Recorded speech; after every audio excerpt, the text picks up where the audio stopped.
106.3 FM, 90 FM, Araz FM, Xəzər FM radyo kanallarının yanında yazılan FM nəyi bildirir? Bu iki hərf bizim dildə tezlik modulyasiyası mənasını verən frequency modulation sözlərinin baş hərfləridir. Radyo kanalında danışan şəxsin yaratdığı səs dalğaları tək başına uzaq məsafələrə yayıla bilmir. Bu problemi aradan qaldırmaq üçün həmin səs dalğaları yüksək tezlikli radyo dalğalar üzərində bir növ kodlaşdırılır. Amma necə?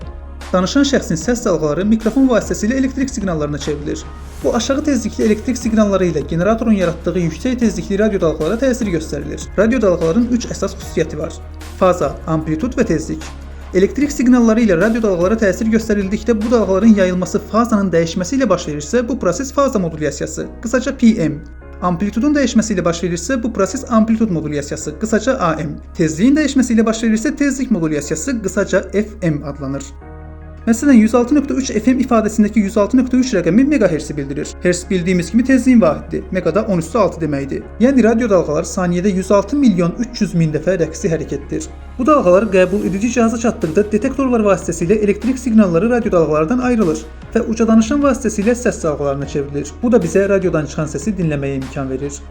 Faza modulyasiyasından əsasən rəqəmsal və kosmik rabitələrdə istifadə olunduğu halda tezlik və amplitud modulyasiyalarından radio rabitələrdə geniş istifadə olunur. Fərq bundadır ki, FM səsi AM-lərə nəzərən daha qısa məsafələrə, amma daha aydın və daha təmiz şəkildə ötürür.